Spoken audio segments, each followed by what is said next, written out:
Assalamualaikum semuanya. Sekarang Ibu mau lanjut ke materi setelahnya ya, setelah nilai sama norma. Nah, kan ini babnya tentang interaksi sosial sama sosialisasi. Nah, tapi karena menurut Ibu lebih nyambung ke sosialisasi langsung, jadi Ibu mau ke sosialisasi dulu, baru ke interaksi sosial. Apa yang ada di pikiran kalian dengar kata sosialisasi? Nah, jadi sosialisasi itu proses manusia belajar pola masyarakat sesuai dengan nilai, sesuai dengan norma, sesuai dengan kebiasaan masyarakat tersebut agar menjadi anggota masyarakat yang baik dan individu yang baik. Jadi, misalkan nih, kalian pasti lahir kan di masyarakat, di tengah-tengah kumpulan manusia. Nah, itu kan pasti mereka punya polanya sendiri. Ada yang ternyata ada kebiasaan gotong royong, terus pulang malam itu kayak nggak pantes, ada kebiasaan-kebiasaan yang emang rutin dilakukan di masyarakat itu. Nah, itu kalian juga mempelajari kan, oh ternyata seperti ini, oh ternyata seperti itu. Nah, itu juga merupakan proses sosialisasi kalian menjadi anggota masyarakat yang baik dan individu yang baik. Nah, setelah itu sosialisasi.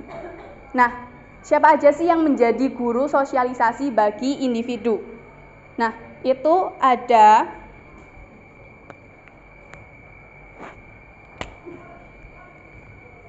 yang namanya pihak keluarga. Ada pihak keluarga, ada pihak circle, ada pihak sekolah, ada pihak lingkungan kerja,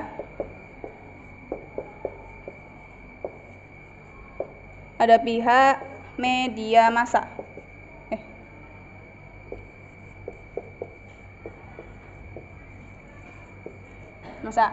Nah, di lingkungan keluarga ini adalah guru pertama sosialisasi manusia. Karena kan kita lahir nggak langsung berjalan gitu kan, nggak langsung ke masyarakat. Jadi keluarga dulu, biasanya orang tua gitu. Orang tua ngajarin, ini loh nak yang baik seperti ini loh yang nggak baik seperti itu. Nah, biasanya di sini ini juga ada pola sosialisasi yang namanya represif sama partisipatif.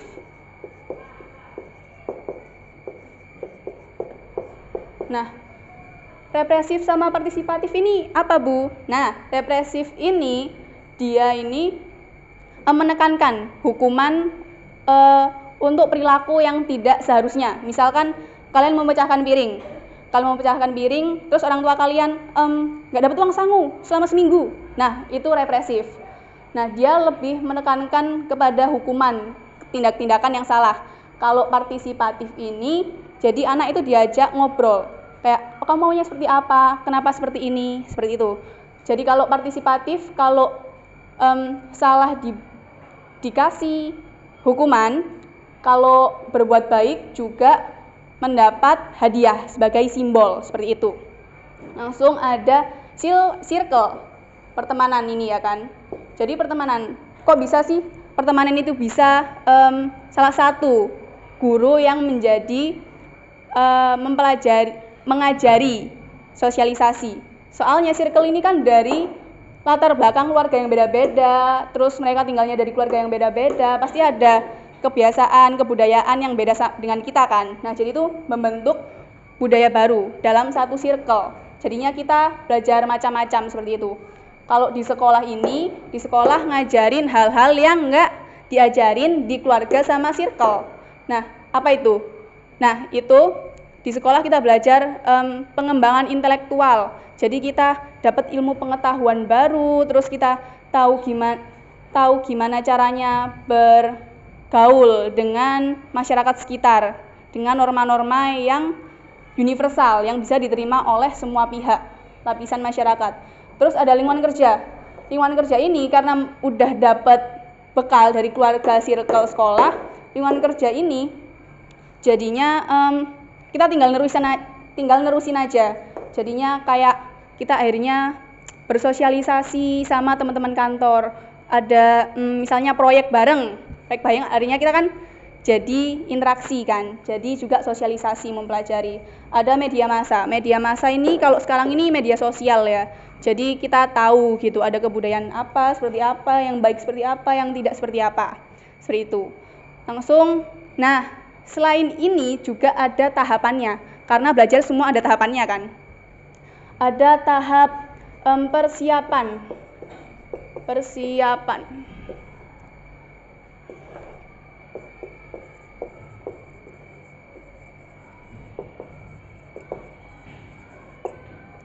Ada tahap persiapan.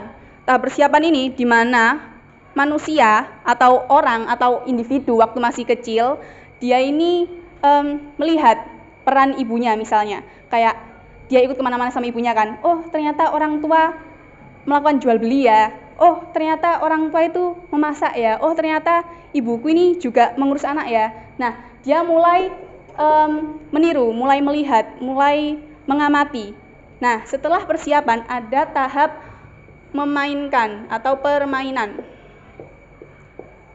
Nah ini biasanya ditandai dengan anak-anak main masak-masakan, main anak-anakan ya kan, kalian juga kayak gitu kan. Terus habis itu ya mainan, dia mencontohkan memainkan peran apa yang dilihat. Lalu ada tahap siap bertindak.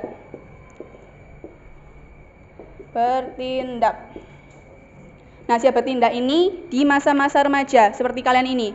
Jadi udah mulai bisa mengurangi tahap-tahap meniru. Terus kalian udah bisa menempatkan diri. Oh aku harusnya seperti ini. Oh aku harusnya seperti ini. Gitu. Siap bertindak. Lalu ada tahap menerima norma kolektif.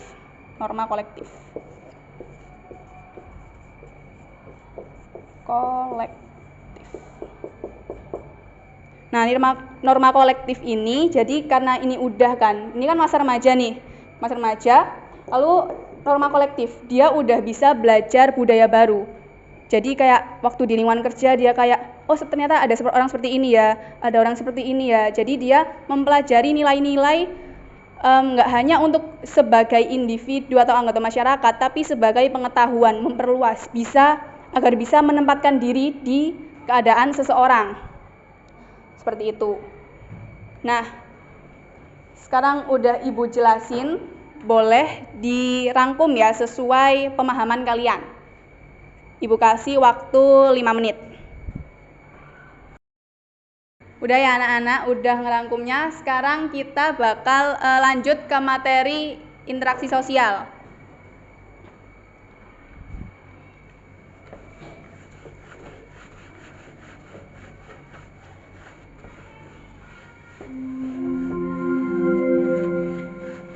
Saatnya jam ke-9 dimulai. It's time to begin the main lesson.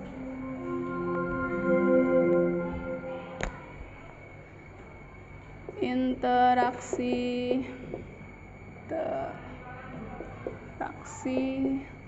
sosial. Nah, interaksi sosial. Jadi, interaksi sosial itu proses bertindak yang dilandasi kesadaran adanya orang lain dan terjadi proses penyesuaian. Maksudnya apa tuh? Nah, maksudnya misalkan seperti saya nih, ngomong sama kamu. Jadi, misalnya saya tanya, Arafah di mana nih? Gitu kan. Nah, itu kan interaksi sosial. Ibu menanyakan sesuatu. Nah, terus kamu ini sadar kalau ibu itu ada di sini menanyakan sesuatu, ya kan? Terus kamu juga merespon sesuai apa yang terjadi, apa yang saya tanyakan. Nah, itu termasuk interaksi sosial. Nah, dari itu kita juga udah bisa lihat kan ciri-cirinya interaksi sosial itu kayak apa?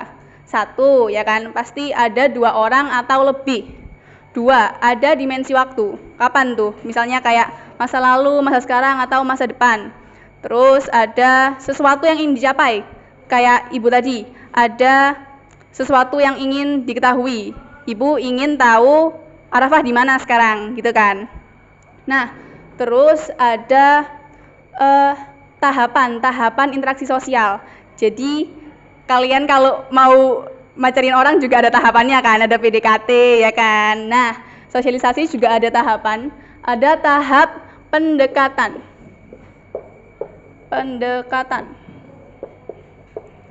Nah, tahap pendekatan ini ya sama sih kurang lebih kalau kalian mau nembak ya kan. Jadi ada tahap memulai, inisiasi. Jadi kalian memulai inisiasi gitu. Kayak, oh aku pengen nih ngobrol sama ini gitu. Terus habis itu setelah pendekatan mulai tahap menjajaki atau eksperimen.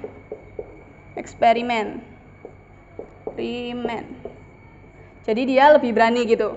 Setelah tahap eksperimen ada tahap pemaduan ya. Karena udah ngobrol nih ya kan, kok nyambung ya kan, gitu kan. Ada tahap penyatu paduan topik gitu. Setelah ada penyatu paduan komunikasi ada pertalian. Nah, pertalian ini udah kayak fix nih gitu. Jadi kan juga meskipun berteman juga kayak gitu kan, pasti ngobrol dulu jadinya ada pertemanan. Nah, selain tahap pendekatan ini ada tahap peregangan. Nah, tahap peregangan ini karena sebelumnya ada di materi sosialisasi kan dari kultur keluarga yang beda-beda, dari latar belakang masyarakat yang beda-beda, pasti kan nilai, norma, sama kebiasaannya kan beda-beda kan. Karena ini udah pendekatan nih, biasanya langsung peregangan. Peregangan ini karena dia dari latar belakang yang beda, akhirnya ada tahap membandingkan.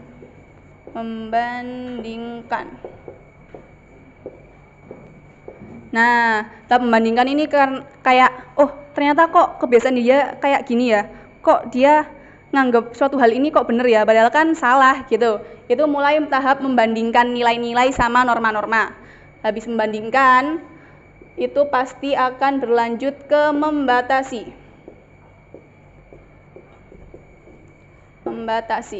Membatasi karena ngerasa nggak cocok, akhirnya dia kayak kelihatannya cukup deh gitu. Membatasi. Yang satunya itu tetap ngajak ngobrol suatu topik, ngajak ngobrol dengan hubungan. Yang satunya membatasi kayak nggak bisa deh gitu, nggak bisa deket-deket. Nah, habis itu setelah membatasi ada tahap pemutusan.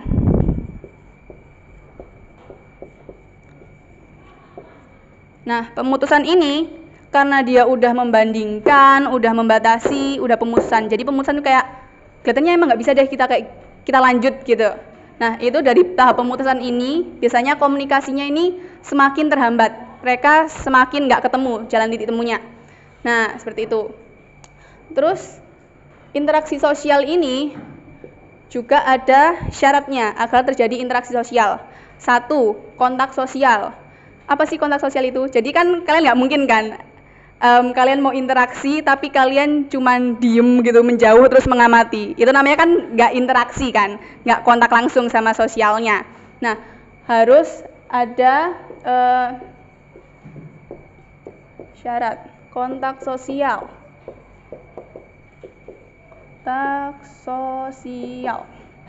Terus selain kontak sosial, kalian kayak mendekati orang secara fisik. Udah terjadi kontak sosial, pasti kalian juga ngomong kan, komunikasi. Nggak mungkin kalian tiba-tiba ada orang ngobrol, kalian ikut nimbrung tapi cuma diem aja kayak gini. Kan ngapain juga kan. Nah, itu ada yang namanya komunikasi. Nah, kontak sosial ini ada individu-individu, ada individu dan kelompok, ada kelompok dan kelompok. Nah, selain itu kontak sosial ini ada bentuknya, ada yang primer sama sekunder. Kalau primer ini kontak langsung, kayak berinteraksi langsung. Kalau sekunder ini ada perantaranya. Misalnya kalau kalian terhubung jauh gitu kan, atau ternyata doi kalian ini temennya sahabat kalian, itu kan ada perantaranya tuh kan. Nah, itu termasuk kontak sosial yang sekunder. Nah, habis itu kenapa sih manusia itu berinteraksi sosial?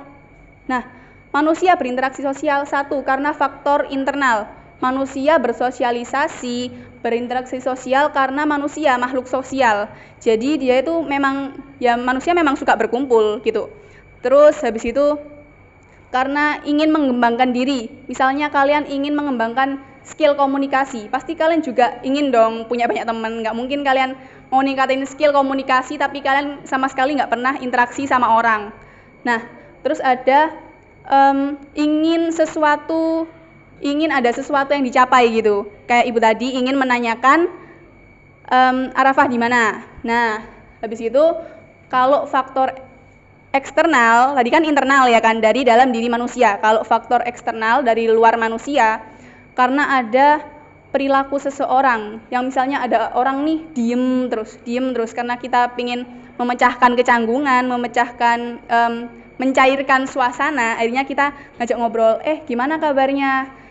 Gimana nih kabarnya si ini? Baik-baik aja nggak? Nah, itu termasuk eksternal. Terus ada kejadian, misalnya kejadian heboh, berita ada ini ada bom gitu. Nah, kita kan akhirnya sama teman kita berinteraksi sosial. Menurut kamu ini kayak gini nggak sih? Menurutmu ini kayak gini nggak sih? Nah, itu juga kan faktor eksternal dari luar manusia. Seperti itu.